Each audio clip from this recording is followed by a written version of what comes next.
Et vous êtes là? Notre rendez-vous sur monéglise.net, c'est dans 5 secondes.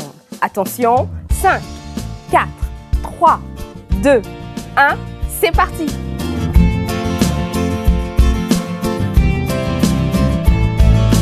Nous sommes tous d'un peu partout, et l'expérience en vaut le coup. Connectés pour grandir dans la foi. Toi, moi, nous, c'est une fête avec vous sur Internet. C'est l'Église qui s'étend pas à pas.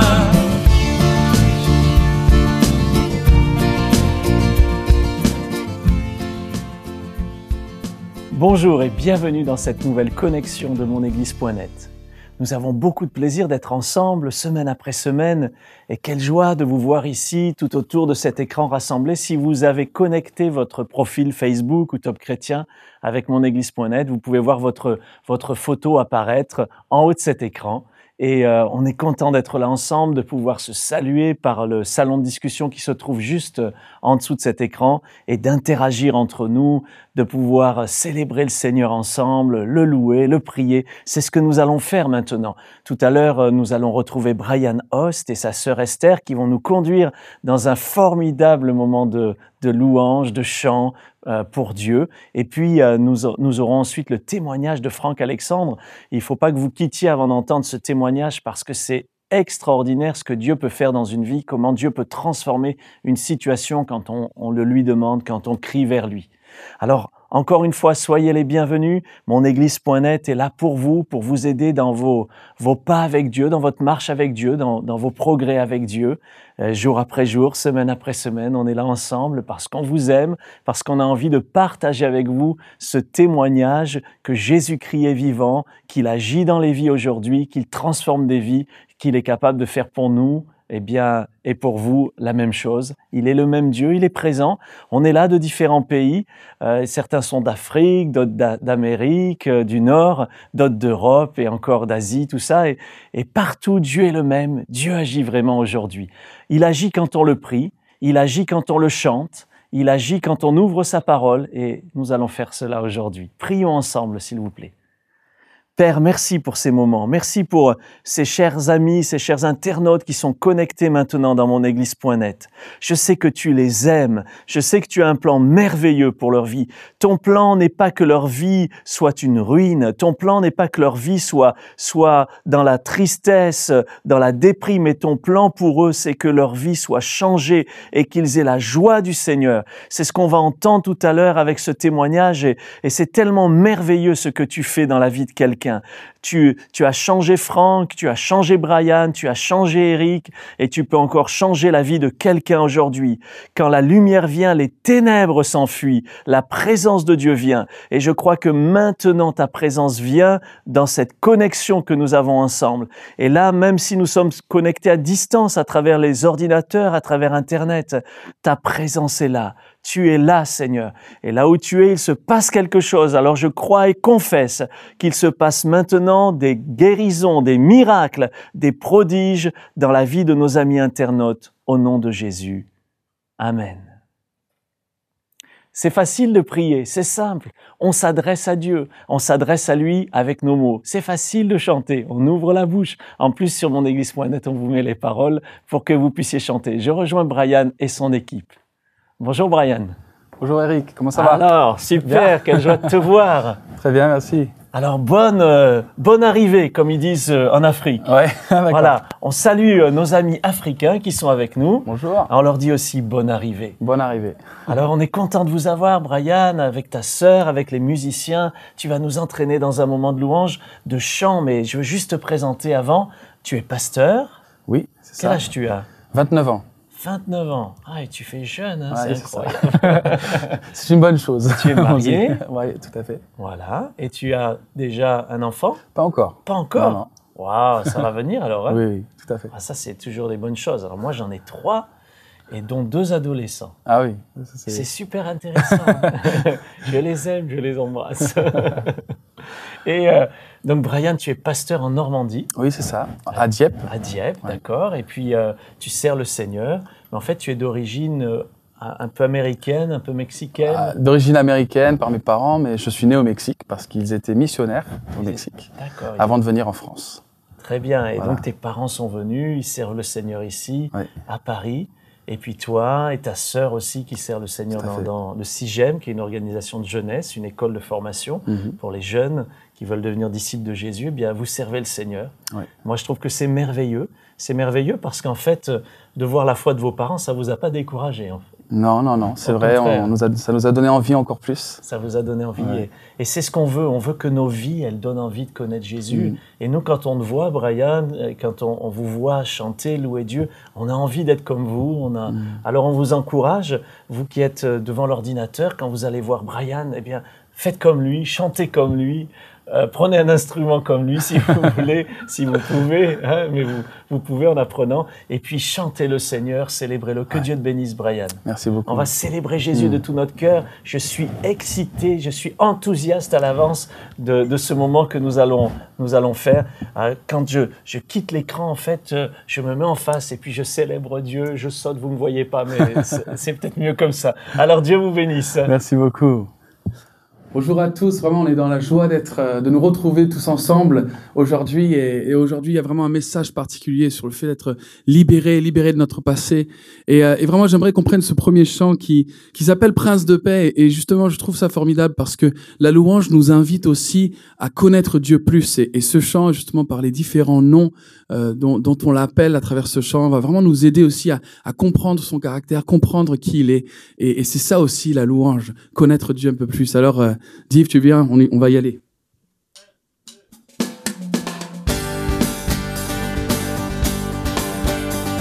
Alors on se lève si vous voulez.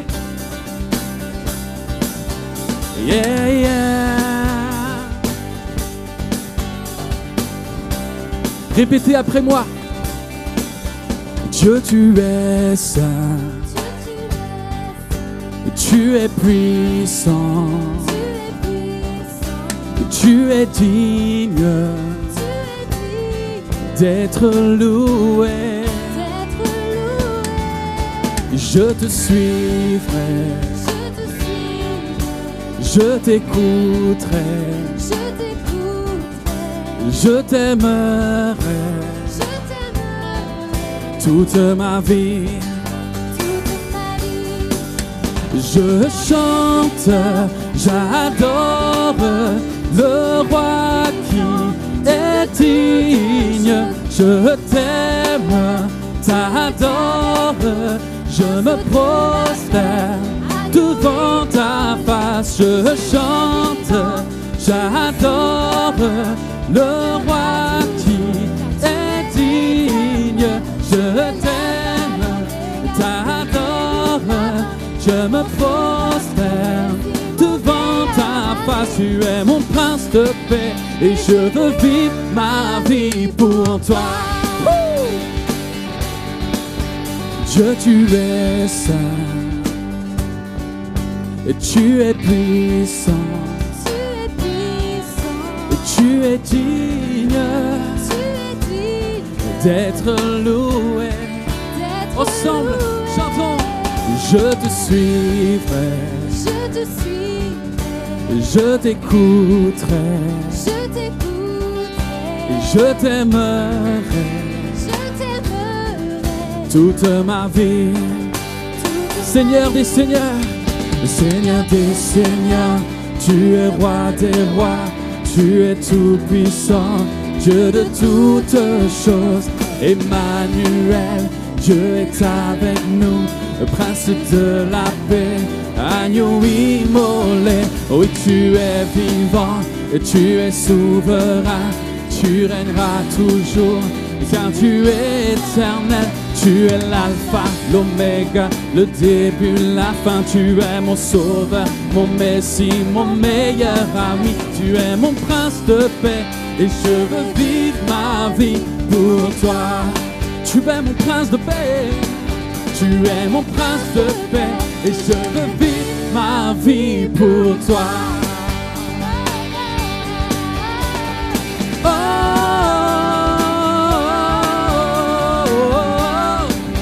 La liberté. Oh,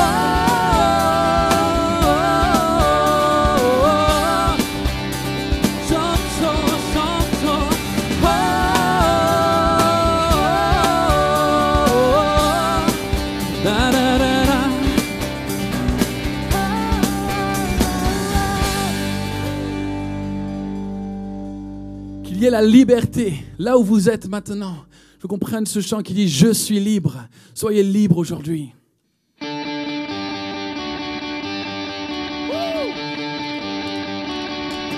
Yeah, yeah.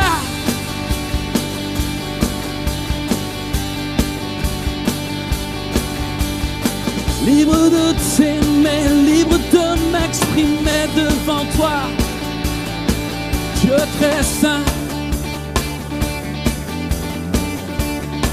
On va proclamer des vérités maintenant. Par toi les aveugles voient, par toi les muets chantent, par toi les morts se lèvent, par toi les cœurs te louent, par toi les ténèbres fuient, par toi mon cœur crie, je suis libre. Est-ce que vous voulez être libre aujourd'hui? Chantez par la foi.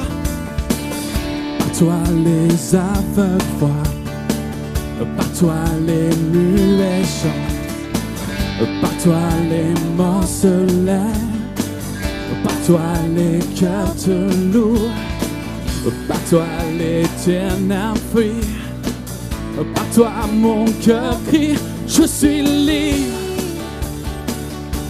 je suis libre. Libre de prier, et libre de chanter, et libre d'apprendre à t'aimer. Je suis libre, je suis libre par toi. Par toi les aveugles voient, par toi les muets chantent, par toi les morts se lèvent, par toi les cœurs te louent, par toi les ténèbres fuient, par toi mon cœur crie, je suis libre, je suis libre, libre de prier, et libre de chanter, et libre d'apprendre à t'aimer. Oh, je suis libre, je suis libre, libre de courir dans ses bras d'amour, libre de courir, et libre de danser, et libre de vivre pour toi. Je suis libre, je suis libre, je suis libre, yeah, yeah.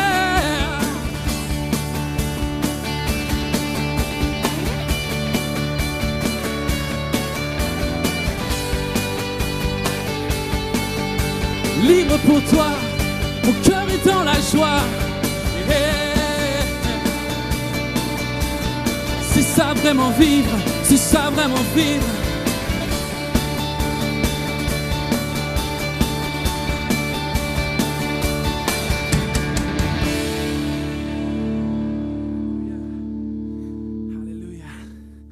Oh, si vous êtes là et vous regardez, vous avez envie aussi de goûter à cette liberté.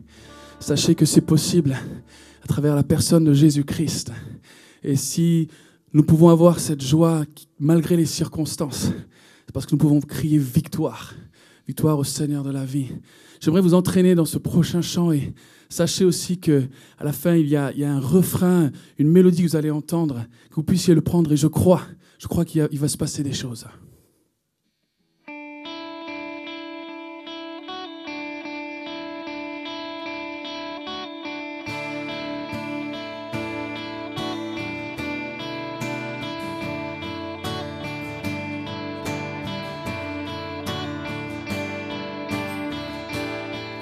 Victoire au Seigneur de la vie, victoire ô Dieu de l'infini. Victoire au nom de Jésus-Christ. Victoire pour le Saint-Esprit.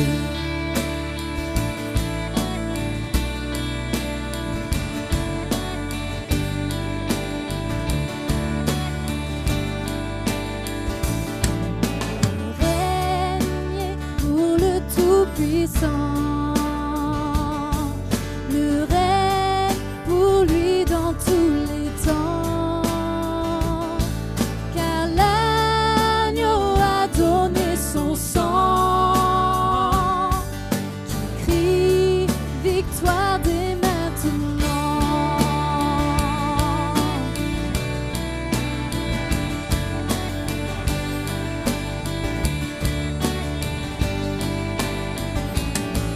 Son nom est parole de Dieu. Il juge et règne dans les cieux. Il est le lion de Juda, qui a triomphé du combat.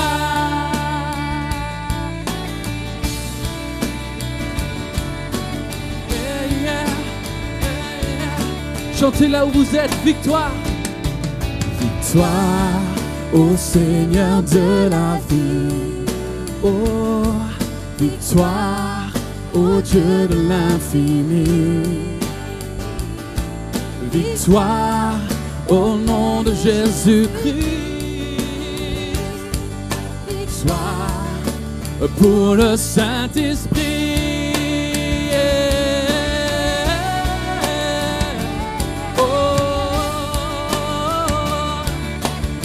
Chantez avec moi cette douce mélodie. La la la la la la la la la la la la la la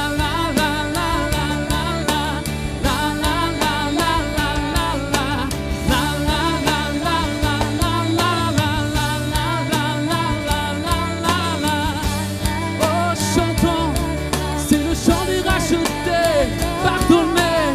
La la la la la la la la la la la la la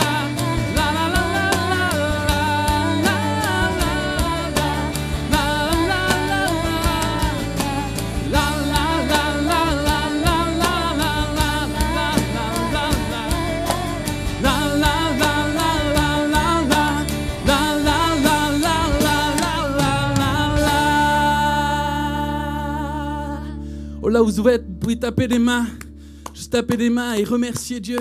Seigneur, nous voulons te remercier parce que tu apportes la victoire, tu apportes la liberté, là où nous sommes même.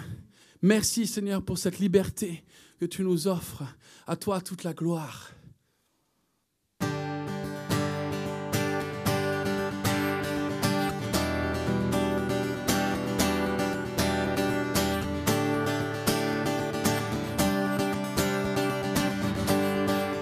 De Jésus mon roi, de Jésus mon roi, je lève la bannière, la croix devant moi, le monde en arrière, non pas à moi, à toi la gloire. Que les cieux s'exclament et séparent le ciel, que le peuple acclame le Dieu éternel, non pas à moi, à toi la gloire. Nous chantons, à Dieu seul soit la gloire. Oh, nous chantons, à ton nom seul soit la gloire. Mon cœur s'humilie devant ton trône pour te connaître. Je m'abandonne, non pas à moi, à toi la gloire. Envoie ton seul feu, embraser mon offrande, pour que ma louange illumine ce monde. Non pas à moi, à toi la gloire. Nous chantons, Nous chantons à Dieu seul, soit la gloire. Nous chantons à ton nom seul, soit la gloire. Toute la terre tremble, les montagnes chantent. À toi la gloire. Les vagues s'élancent dans la mer immense. À toi la gloire. Tout l'univers entend la prière. À toi la gloire. Tes enfants dansent en ta présence. À toi la gloire. À toi la gloire. Oh, oh, oh, oh, oh,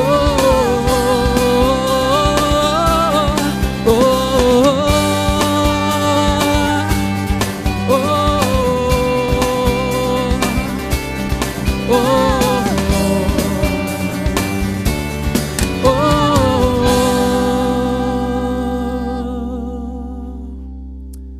Yes, je crois qu'on est prêt maintenant à écouter ce témoignage formidable.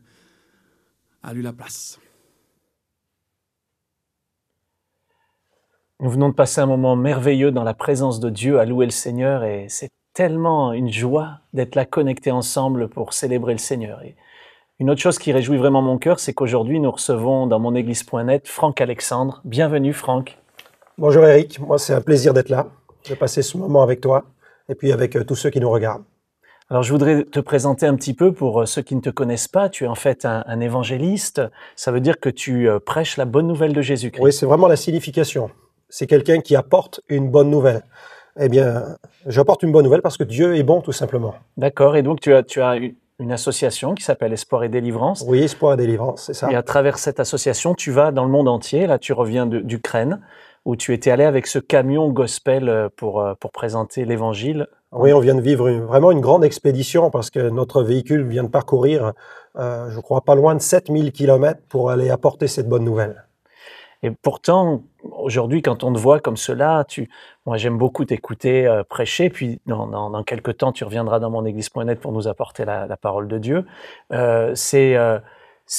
On n'imagine pas d'où tu viens, d'où tu es venu. Pourtant, tu as grandi dans des circonstances vraiment difficiles. C'est vrai, quand on voit un prédicateur avec une Bible dans la main, on a tout de suite à la pensée qu'il a été éduqué certainement dans la foi chrétienne. Mais à la maison, on ne lisait pas dans la Bible, malheureusement. On lisait dans la boule de cristal, dans les cartes, dans le tarot, le marc de café. Ma mère était voyante. Depuis que tu étais tout petit ? Oui, parce que j'ai toujours connu cet univers d'ailleurs.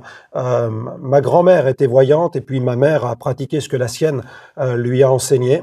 Et tout jeune, je me souviens que ma maman m'invitait à m'asseoir et puis sur la table, elle jetait les cartes et puis elle m'annonçait mon avenir. Wow. Et pour être honnête avec toi, dans les cartes, elle n'a jamais vu qu'un jour je serais prédicateur de l'Évangile. C'est ça. Alors on peut déjà se poser la question de savoir si c'était vraiment juste ce qu'elle voyait. Puis la deuxième question, c'est est-ce que ça apportait du bonheur dans la famille ?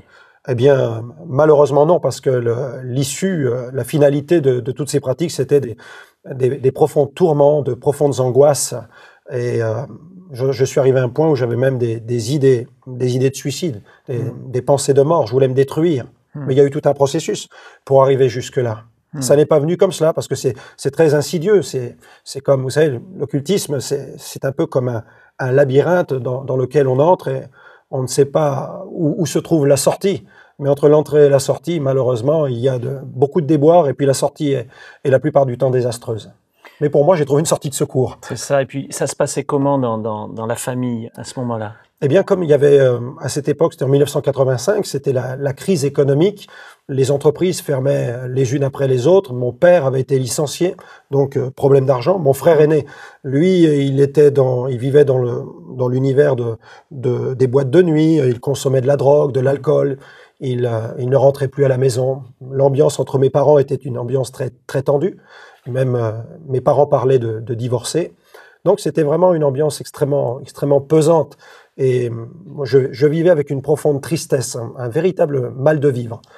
J'étais vraiment malheureux. Et comment tu gérais ce mal de vivre ? Eh bien, il fallait que je m'évade. Il fallait sortir de cette prison. Alors, je me défoulais dans le sport. J'avais fait sport-études football. Et puis, déçu par le milieu du football, je me suis lancé dans le sport individuel. Et plus spécifiquement dans les arts martiaux. Bon, parce que déjà, il y avait le côté utile, entre guillemets. Il y avait des règlements de compte dans les cités. Alors, j'avais besoin de savoir me défendre. Et donc, je me suis lancé dans les arts martiaux pour savoir me défendre. Et puis, très vite, je suis entré dans le domaine de la compétition, jusqu'à atteindre le niveau de ceinture noire et commencer des stages pour être sélectionné en équipe de France Espoir. Alors, donc, je m'évadais par le sport. Et puis, je me suis intéressé aux pratiques de ma mère. C'est ça. Donc, ta mère a essayé puisque c'était a priori de génération en génération, de se dire, bah, tiens, Franck va s'y mettre lui aussi. Et puis, je voyais aussi derrière cette pratique le côté lucratif, parce qu'elle avait son cabinet de consultation, elle avait sa clientèle, toutes sortes de personnes prêtes à tout donner pour quelques instants d'enchantement. Elle pratiquait les passes magnétiques, la divination au moyen de photos, la magie à distance, et puis la clientèle remplissait la salle d'attente. Et je voyais aussi de ce côté-là peut-être un avenir pour moi. Je me suis dit, bien certainement que je vais devenir voyant, puisque grand-mère, maman, ma petite sœur aussi pratiquait la voyance. Elle avait 6 ans déjà, à l'âge de 6 ans, elle pratiquait ces choses. Pour moi, c'était ma destinée, en quelque sorte. Donc, tu es là dans ce contexte familial, l'occultisme, les sports de combat. Est-ce que tu étais heureux? Non, j'étais vide. Et c'était comme une drogue. Il en fallait toujours plus. Alors, je cherchais tous les derniers livres qui traitaient de la parapsychologie. Je m'intéressais beaucoup à Uri Geller, la concentration de l'esprit sur la matière, tordre des cuillères à distance, faire tourner des feuilles en papier dans l'espace, développer les pouvoirs du chamanisme, du paranormal, me concentrer sur la lumière, développer un pouvoir sur la lumière, l'éteindre, l'allumer, en fait, emmagasiner de l'énergie pour ensuite la libérer. Et ça t'a amené jusqu'où? C'est-à-dire, tu as fait cette recherche philosophique, recherche dans ces choses-là, et à quel point tu es arrivé? C'est-à-dire, est-ce que ça a apporté une réponse à tes questions intérieures ou non? Eh bien, ça m'offrait de la spiritualité, c'est vrai. Oui. Parce que l'homme est aussi un esprit habitant un corps. Donc, on a besoin de spirituel. Mais malheureusement, j'ai basculé du mauvais côté. C'est-à-dire qu'au début, je ne savais pas qui était Dieu. Je ne savais pas s'il y avait un ciel, s'il y avait un diable, s'il y avait un enfer, s'il y avait un Dieu, si la réponse était Jésus, Bouddha, Confucius, Mahomet. Je ne savais pas quelle était la véritable réponse. Et pour moi, le monde invisible n'était ni plus ni moins. Donc, je pensais qu'en interrogeant les esprits, j'allais trouver ces réponses. Parce que j'avais au fond de moi-même quand même une certaine quête spirituelle. C'est ça, tu cherchais et puis quelque chose s'est passé qui t'a amené à tourner vers Dieu. Eh bien en fait, je me posais les grandes questions de la philosophie. Savoir qui sommes-nous, d'où venons-nous, où allons-nous. Je voulais vraiment savoir pourquoi j'étais sur la Terre, à quoi allait ressembler ma vie et comment donner un sens à ma vie. Alors, explique-nous alors comment ça s'est passé. Alors je me suis complètement laissé entraîner dans les pratiques occultes, plus particulièrement le spiritisme. Mais malheureusement, très vite, j'ai mis mon doigt dans l'engrenage et puis des phénomènes ont commencé à se produire. D'accord, qu'est-ce qui se passait? Eh bien, l'ambiance à la maison est devenue de plus en plus pesante. D'ailleurs, certaines clientes qui venaient au cabinet de consultation ont commencé à être victimes de phénomènes paranormaux comme des paires de gifles. Les personnes ne voyaient, il y avait personne qui leur apparaissait, mais dans la salle d'attente, des gens étaient giflés et ils partaient dans la rue en courant. Ce qui fait que moi-même, j'ai commencé à m'interroger sur la réalité de ces entités, la signification de ces phénomènes, et je m'interrogeais, je me disais, mais jusqu'où allons-nous aller et qu'est-ce qui va se passer?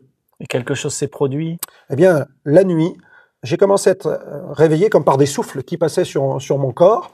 Et puis, progressivement, ces choses ont été tellement de plus en plus pesantes et présentes que des mains invisibles se posaient sur moi, me frappaient, et mon corps était comme électrifié, et il décollait même dans l'espace. Wow.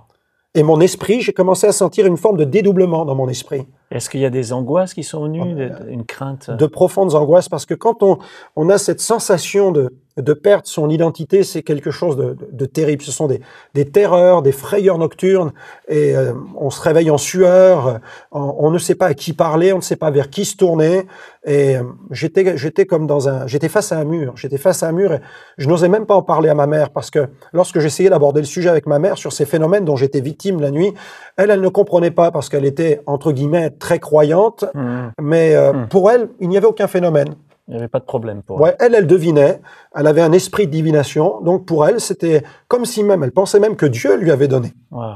Des années plus tard, en ouvrant la Bible et en étant enseigné dans la parole de Dieu, qu'on a compris que, en fait, c'était un esprit de divination qui lui donnait ses flashs et qu'elle avait besoin de délivrance. Mais avant d'atteindre ces délivrances, mais on est passé par toutes sortes d'épreuves. Et comment réagissait ta petite sœur de 6 ans au moment de ces phénomènes? Cathy, ma petite sœur, à cette époque, elle jouait dès le matin quand elle se levait. Elle ne jouait pas à la poupée. Elle pratiquait le spiritisme. Elle mettait ses mains sur un guéridon en bois et puis elle parlait avec un oncle décédé. Wow. C'était quand même quelque chose. Aujourd'hui, quand j'y pense, c'était abominable. C'était horrible. C'était abominable. Et puis un matin, je me souviens, j'avais vécu une nuit d'horreur, une nuit d'insomnie. J'étais dans la salle à manger, le dos au mur, et puis je regardais ma petite sœur et je pensais à notre destinée. Tu vois, et je me disais, mais c'est vraiment, on est fait pour l'occultisme. Grand-mère a pratiqué, maman, Cathy. Finalement, s'il y a un Dieu qui existe quelque part, une entité, l'absolu quelque part, certainement qu'il a décidé, il a voulu, eh bien, qu'on soit voué de génération en génération à l'occultisme. Et que tous ces tourments que nous vivons, ça n'est que le revers de la médaille. C'est un peu comme une croix qu'il fallait porter. C'est bizarre. Alors, tu es là, les angoisses, les nuits terribles, la petite sœur qui est là. Et je regarde Cathy. En fait, je reprends l'image du labyrinthe. Tu es dans le labyrinthe, tu es perdu. Comment tu as trouvé la sortie? Raconte-nous. Eh bien, c'est quand Cathy met ses mains sur ce tabouret ce matin-là, elle me regarde et puis soudainement, elle éclate de rire. Wow. Mais moi, je réfléchis en moi-même parce que j'ai vécu un enfer cette nuit-là. Et puis je la vois, et puis soudainement, je vois ce tabouret en chêne qui se dresse sur 2 pattes, et simplement avec le contact du bout de son doigt. Et elle rit. C'était une scène d'horreur. Et je vois le tabouret qui bascule, toujours en contact avec son doigt, pour se mettre sur les 2 autres pattes. Et il commence comme à marcher dans la salle à manger. Alors, mon sang n'a fait qu'un tour. Je pousse un hurlement dans la maison, parce que je viens de comprendre quelque chose soudainement. C'est que je n'avais pas encore envisagé que ma sœur soit tourmentée comme moi je l'étais. Et j'ai voulu m'interposer, j'ai crié, j'ai appelé ma mère, je dis « Maman, viens voir, regarde ce qui se passe ». Ma mère surgit de la cuisine, elle voit la scène, et ma mère est fascinée. Mais moi, je suis horrifié, parce que la nuit, je vis l'enfer. Et je me comporte comme quelqu'un qui veut la sauver. Il faut sauver, il faut délivrer cet enfant. Alors je me précipite au centre de la salle à manger, et j'utilise les armes qui sont à ma portée. Je frappe dans le vide, je tape dans tous les coins de la pièce pour frapper ces puissances invisibles. Et j'utilise le pire des vocabulaires pour les injurier. Et là, je suis victime d'une agression spirituelle. Ce sont comme des souffles qui passent par ma bouche, qui traversent mes entrailles. Et j'ai vécu comme un déchirement à l'intérieur de moi-même, comme un feu brûlant. Et je me suis tué immédiatement parce qu'à ce moment précis, je venais de comprendre quelque chose. C'est que ces puissances avaient autorité sur moi et que je n'avais toujours pas la conviction de l'existence de Dieu. Mais ce jour-là, j'ai su que le diable existe. Je l'ai su. Alors j'étais terrorisé, j'étais désemparé, je ne savais plus quoi faire, désespéré. Qu'est-ce que tu as fait? Tu as quitté la maison? Alors je me suis enfui. Je me suis caché dans une pièce de la maison. J'étais prostré. Ce que je venais de vivre était unique, mais c'était incroyable. Et je n'osais même pas en parler à ma mère, de peur que ça revienne une nouvelle fois, qu'on me frappe à nouveau. J'ai vécu cela comme une véritable violation, comme une agression. Et puis, j'ai commencé à en parler à ma mère. Et ma mère ne comprenait pas. Et puis elle avait son cabinet de consultation. Le mari au chômage, et il fallait faire rentrer de l'argent. Alors, elle ne savait pas quoi faire. Et puis, la nuit qui a suivi, eh bien, j'ai vraiment compris que ma sœur allait vivre l'enfer. On a été réveillés par des cris. Nous sommes entrés tous dans la chambre de ma petite sœur. Elle était couchée dans son lit, mais les yeux révulsés. Et puis là, elle criait, elle disait « Maman, regarde, je suis dans un cimetière, il y a des morts couchés sur mon lit. » Elle était traumatisée. Alors là, j'ai regardé ma mère, j'ai dit « Maman, écoute, il faut arrêter. Il faut arrêter, on a perdu le contrôle de ces choses. Seulement, vous n'aviez aucun moyen de vous Aucun en sortir moyen. finalement. Aucun moyen. Et qu'est-ce qui s'est passé pour que tu t'en sortes Alors, et qu'ensuite ça rejaillisse mon sur ta père, famille? j'ai vu mon père qui était impuissant face à cette situation. Mon père qui était un homme dur, un homme qui n'avait peur de personne, mais là, désemparé. C'est la première fois que je voyais mon père incapable de régler un problème. Et puis ma mère ne savait pas quoi dire. Nous sommes allés nous recoucher. Et puis, cette nuit, ses puissances se sont concentrées sur ma personne. Je crois que l'ennemi a compris que je voulais arrêter. Oui. Et puis là, j'ai été agressé toute la nuit. Mon corps tremblait. Il était attiré vers le haut. Mon esprit se dédoublait. Et j'étais complètement épuisé, psychologiquement, psychiquement, moralement. C'était vraiment dramatique. Et vers 6 heures du matin, là, j'ai entendu pour la première fois une voix. Et cette voix m'a dit, Franck, il est l'heure, lève-toi, tu as besoin de dormir. Cela faisait des mois que je ne dormais plus. Wow. Alors j'ai obéi à cette voix, comme une une petite marionnette. Et la voix me dit, maintenant, va à la fenêtre. Je suis allé à la fenêtre, ouvre la fenêtre, monte sur le bord de la fenêtre, tu vas dormir, tu vas te reposer, Franck, ne t'inquiète pas. Et puis je regardais le béton quelques mètres plus bas. Mes parents dormaient dans la chambre à côté, ils ne soupçonnaient pas ce qui était en train de se passer dans la chambre de leur fils, qui allait mettre fin à ses jours certainement. Et puis là, prêt à me laisser tomber dans le vide parce que j'ai besoin de repos, j'avais tellement besoin de trouver le sommeil, tellement le besoin de me reposer, je n'avais plus de repos, que là, il y a comme une autre voix qui a retenti dans ma conscience. Et cette voix m'a dit, Franck, tu vis l'enfer. Je dis, oui, je vis l'enfer. Et il y avait cette autre voix qui combattait et qui me disait, mais allez Franck, laisse-toi tomber dans le vide, tu vas voir, tu vas te reposer. Et l'autre voix dit, Franck, si tu meurs, ne vas-tu pas emporter avec toi ton enfer? Et elle insiste en disant, ne vas-tu pas en enfer? Et c'est comme si quelqu'un venait de m'ouvrir une fenêtre sur la réalité de l'occultisme. Le voile a été soulevé et j'ai pénétré de l'autre côté. J'ai compris quel était ce plan, ce stratagème. La volonté de cet esprit maléfique, c'était de me détruire. Donc tu avais cette voix qui te disait, tu vas vivre l'enfer. Ouais. C'était qui te parlait? Eh bien, cette voix, je crois que c'était la voix de Dieu. La voix de Dieu. La Bible parle de cette voix dans le livre des Proverbes qui est comme une lumière que Dieu allume dans notre conscience. Et Dieu voulait m'interpeller pour me dire « ne va pas en enfer ». Mais la voix du diable voulait m'y précipiter. Je crois qu'après, tu vas rencontrer des gens qui vont t'expliquer davantage cela. Je vais me jeter à genoux, je vais crier vers Dieu « délivre-moi, secours-moi ». Et puis, mes parents vont entrer dans ma chambre, ne savent plus quoi faire, ils sont vraiment incapables. Et là, je m'enfuis de la maison, carrément. Donc, tu es là en train de prier, tu quittes la maison, et qu'est-ce qui se passe? Eh bien, je rencontre des jeunes gens qui distribuent des traités et qui ont organisé des réunions où un pasteur va parler de l'Évangile. Wow. Et sur ce traité, il est question d'un chef de gang qui s'appelle Nicky Cruz qui s'est converti. D'accord, donc c'est vraiment la rencontre divine, quoi. Ah bah oui. C'est juste le bon moment. C'était vraiment dans le timing. Wow. Jamais de ma vie, je n'avais rencontré un chrétien qui parle de Jésus dans la rue. Et la première fois que je le rencontre, c'est ce jour-là, à ce moment même où je voulais me suicider. C'est formidable comment Dieu fait les choses, parce que tu veux te suicider, tu entends cette voix, tu te jettes à genoux, tu sors dans la rue, tu rencontres des chrétiens qui sont justement là pour inviter pour une réunion spéciale. Pour moi, ça n'était pas un hasard. Non. Ça ne pouvait pas On l'être. sait que c'est pas un hasard. Alors, ça peut pas. Je prends ce traité, je me sauve. Je ne veux pas avoir affaire avec ces gens, j'ai trop peur des sectes, tomber dans le piège de quelque chose. Et puis, à une quarantaine de mètres plus loin, je percute une présence invisible. C'est comme un être immense dont les pieds touchent la terre et la tête touche les cieux. Mais pour la première fois, face à cette manifestation surnaturelle, je n'éprouve aucune peur. Wow. Et la prière que j'ai envoyée vers Dieu, vers le ciel, quelques heures plus tôt, revient dans mon cœur un peu comme un boomerang, vous savez, comme une flèche qui revient, et avec une conviction, Dieu a rendez-vous avec ta vie. Alors je fais demi-tour, je vais voir ce chrétien et je lui donne mon curriculum vitae spirituelle. Bonjour, je suis Franck Alexandre, le fils d'une voyante, d'une guérisseuse. Je suis ceinture noire de karaté, j'organise des règlements de compte dans les cités, je me bats souvent. Si mes parents veulent divorcer, mon frère consomme de la drogue, de l'alcool. Ma sœur fait bouger les tabourets. Oui, et puis je dis, je veux me suicider. Je dis même, le chien est possédé, la maison est hantée, de la cave au grenier. Je dis, vous avez une solution pour des gens comme nous? Et alors, comment il a réagi? Je me suis dit, il va se sauver en courant. Oui. Puis il me dit, oui, il y a une solution. Bien. Il me dit, c'est Jésus. Amen. Alors j'ai dit, mais vous êtes plus dingue que moi. Mais attendez, on vous a pas informé. J'ai suivi les cours de religion. Jésus, c'est le fondateur du christianisme. Mais on vous a pas dit. Il me dit quoi? Mais monsieur, Jésus, il est mort. Et il prend sa Bible, il dit, peut-être que dans ton livre d'histoire, il est marqué que Jésus est mort. Mais dans la Bible, il est dit qu'il est ressuscité. Ah là, c'est une révélation. Je dis, vous êtes sérieux? Il est ressuscité? Il me dit, oui, il est ressuscité. Jésus est vivant, c'était son message. S'il est vivant, Où est-il que je le rencontre? Il me dit, viens écouter l'évangile. J'y suis allé. Je suis entré dans l'église. J'ai écouté ce pasteur qui apportait l'évangile avec une telle simplicité. Ça a produit une révolution dans ma vie. J'ai senti ce combat en moi. Je dois l'avouer, Eric, c'était terrible. Mais je sentais que ces entités qui m'habitaient ne résistaient pas face à ce Jésus dont parlait ce prédicateur.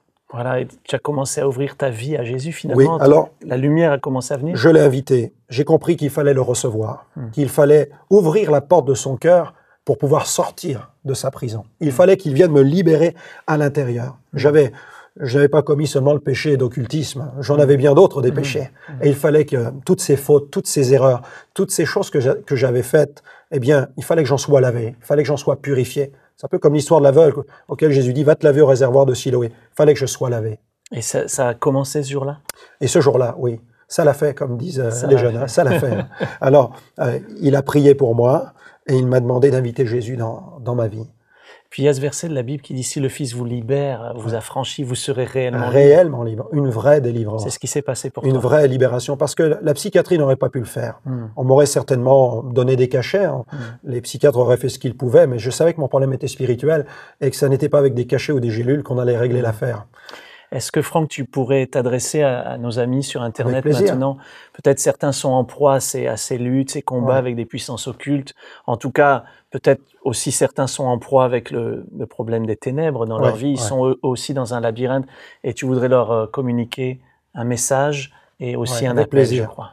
Eh bien, je crois que c'est le moment pour toi qui écoutes eh bien, de faire cette expérience. Moi, je l'ai fait en 1985 et à partir de ce moment-là, quand j'ai invité Jésus de manière concrète dans ma vie, eh bien ma vie n'a plus jamais été la même.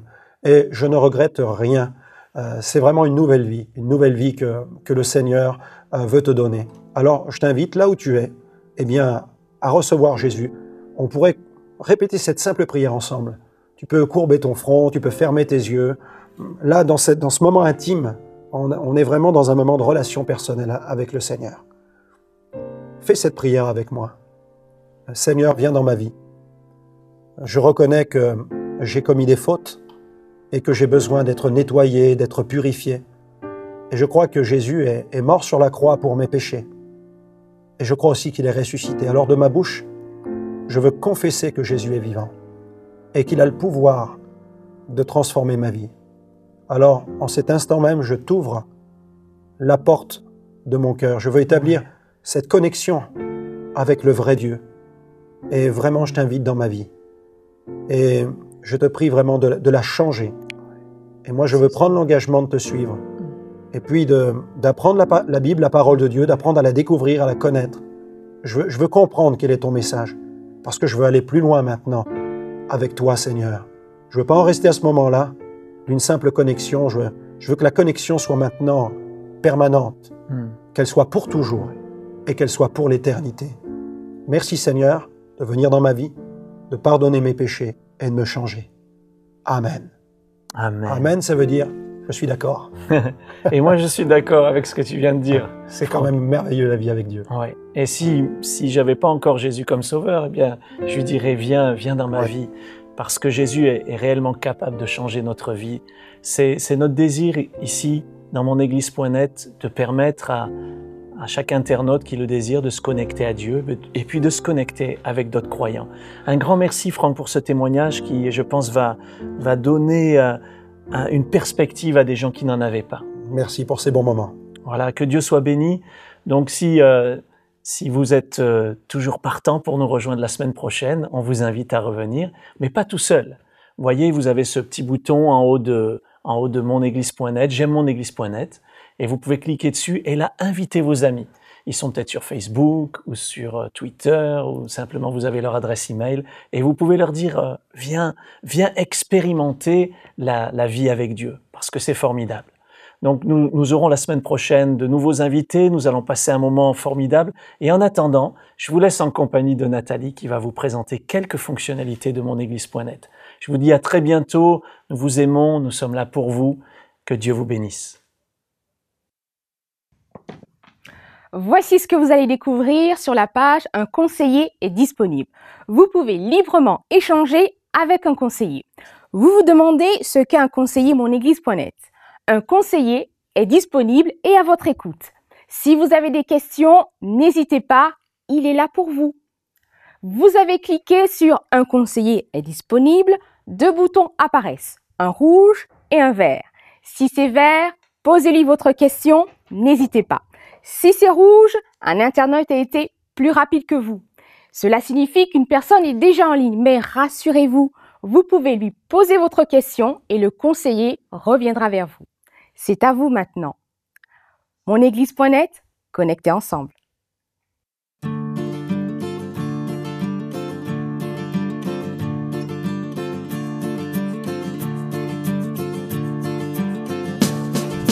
C'est écrit, car Dieu l'a dit, que c'est ici qu'est la vraie vie, la bénédiction en abondance. Nous sommes là, tous réunis, assemblés par son esprit, découvrant la joie de sa présence. Qu'il est agréable, qu'il est doux de demeurer là tous ensemble. Et c'est si bon pour chacun de nous de partager tout ce qui nous rassemble. Nous sommes tous d'un peu partout et l'expérience en vaut le coup. Connectés pour grandir dans la foi. Toi, moi, nous, c'est une fête avec vous sur Internet. C'est l'Église qui s'étend pas à pas. Qu'il est agréable, qu'il est doux de demeurer là tous ensemble. Et c'est si bon pour chacun de nous de partager tout ce qui nous rassemble. Qu'il est agréable, qu'il est doux de demeurer là tous ensemble. Et c'est si bon pour chacun de nous